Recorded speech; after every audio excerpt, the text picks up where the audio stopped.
Hi, I'm Mark from Performance Golf, and I'm here today at Ryde Golf Club with teaching professional Steve Pins. Steve, I'm a little confused. You've got all these bags of wedges and I want to buy a wedge. What are the key fundamentals that I should be looking for? Yeah, there's a few things we need to look at when we've got wedges. Very important thing is our length. With every other golf club, exactly the same with all our irons, we need to look at length, which is very important. Just simply measured. We simply measure with our arms straight down. We'll measure the distance down to the ground and then from the wrists. Basically measures from their height, and from that position we can get their length of the club. If we just come into the shop, a professional can sort that out for you. So that's very important to start with. Another key factor which has got a lot to do with length too is actually the lie of the club. So as you can see, it's the angle of the club where it sits onto the club. So we want that hitting flush right in the middle of the club on the bottom here. Okay. So as you can see, I've actually glued this pencil to the face, and as you can see here, if this makes contact and the heel makes contact to the ground like this, the clubs are actually too upright for you.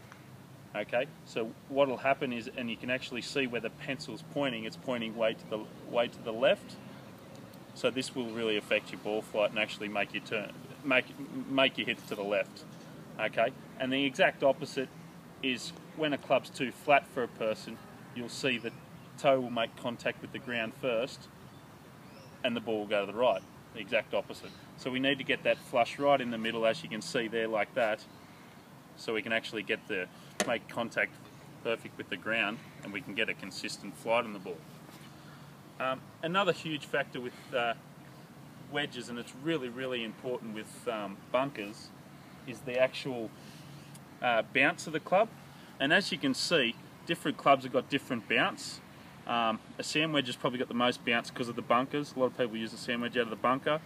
As you can see, if we open it up like this, you can see how high it's actually sitting off the ground there. That's the bounce. So it's the angle that goes back up this way here. Okay, that's the bounce of the club. Out of a bunker we want a lot of bounce, so it actually bounces into the ground and bounces up into the golf ball.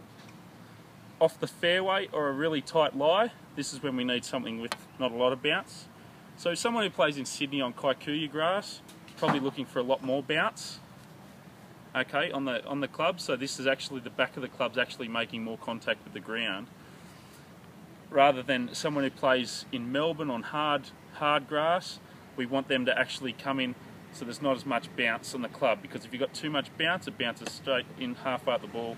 That's where you hit that skull, which goes flying off into the distance.